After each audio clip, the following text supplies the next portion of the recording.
So I've been sitting here for like 3 or 4 minutes with the camera rolling, and I just don't know what to say about this movie besides the fact that it's genuinely incredible.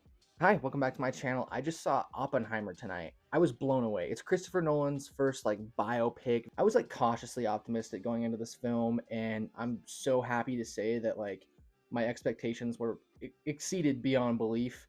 I can't believe I didn't put this in my top 10 most anticipated because it's easily going to end up in my top 10 best list of 2023. So first off, two things of like quick housekeeping.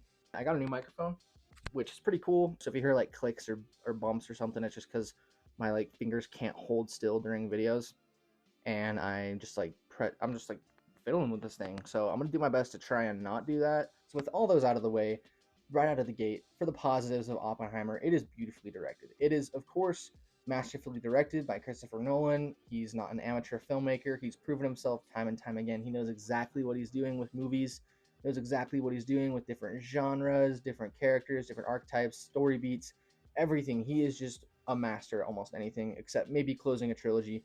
And it starts off very scatterbrained almost. It starts off and it just throws you right into the mix of Oppenheimer's life. It starts off in the future, and then you're bouncing back to the past, and you're seeing him go to different schools and learn quantum theory and physics and everything, and you're like, dude, this movie's 3 hours. Why are we doing this?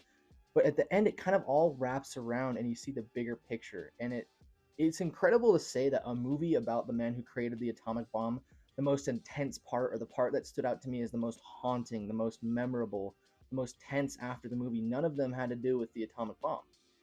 At least the launch of it, the detonation of the atomic bomb. All of them had to do with the characters within, the drama, the tension driving them. And that really is what makes this film just tick for me. It is incredible to watch all these A-list performers just at the top of their game. So many people in here just filling small roles for one scenes, like Oscar winners for one or two scenes, just because they want the chance to work with someone as masterful as Nolan.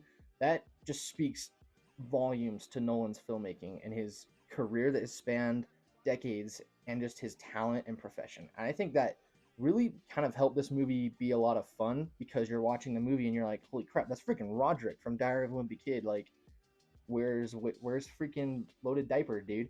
Obviously not. But then you're seeing people like Matt Damon pop up, and then you're seeing people like Robert Downey Jr. just be an absolute chameleon in the role.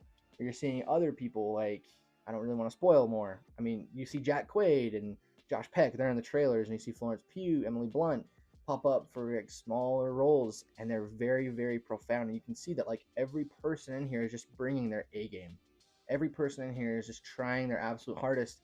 You know, they're swinging for the fences, and it really works here. Like, I would not be surprised. I'm not like an Oscar follower, right?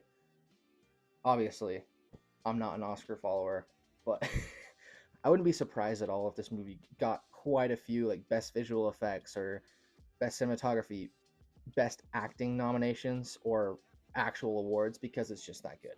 The performances in here, like Cillian Murphy as Oppenheimer and Robert Downey Jr. as Lewis Strauss, I forgot how to pronounce it.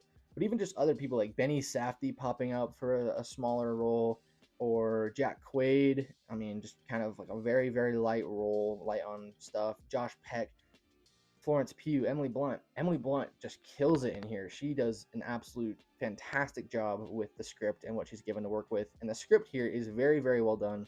For a movie clocking in at 3 hours long, spanning multiple different time periods, decades, wars, color grading, like black and white, and regular. And it's crazy to see all these actors just walk in, absolutely deliver, and then just walk out for scenes.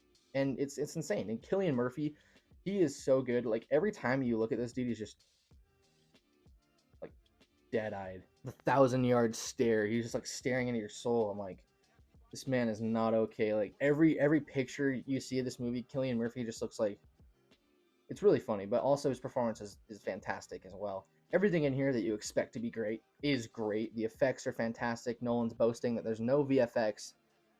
I mean, yeah, I might be like, wow, dude, that's insane, but I believe it after seeing this movie. Everything just looks so freaking realistic, and there's so much going on. It's not just a straightforward biopic. You see the depictions of what's going on in Oppenheimer's mind, what he's seeing, how he thinks about things. And I found those scenes really cool, especially in the end when it all came back into play.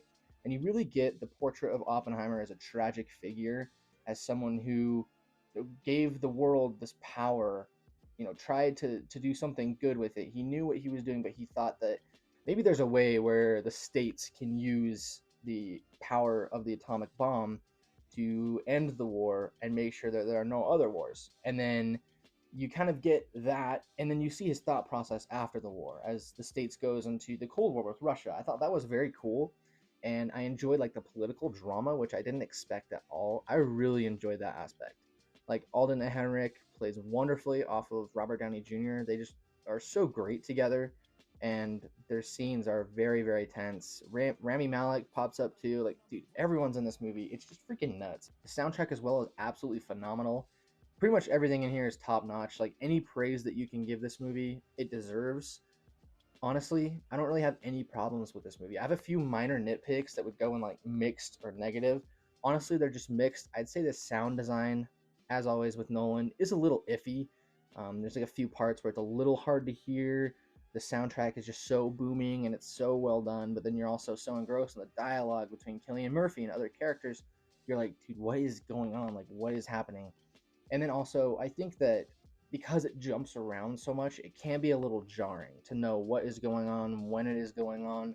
It kind of starts to make more sense in the end of the movie when it all wraps up, but there's just so many characters here and names that you're going to lose track of them. Like, it's just kind of a given that you're going to lose track. And then at the end, when they kind of go through, like, this person, this person, this person, you're like, oh, okay, that makes more sense. And they do a good job. They have a kind of a clever way of doing that, like, within, like, an interview style that I really liked. So, I mean, at first, the first act, it does jump around a ton, but then it really settles in for the second and third act, and it comes full circle.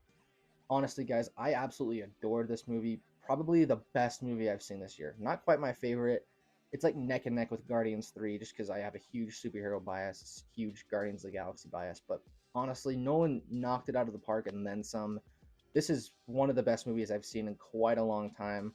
I would highly, highly recommend it. Oppenheimer is like straight up a 10 out of 10 for me. Honestly, one of the most incredible movies I've ever seen. This really resonated with me.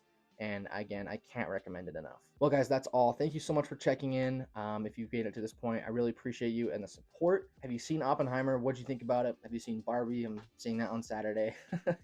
Let me know if you want me to review anything else. As always, I'm Carter Walker. Have a great rest of your day.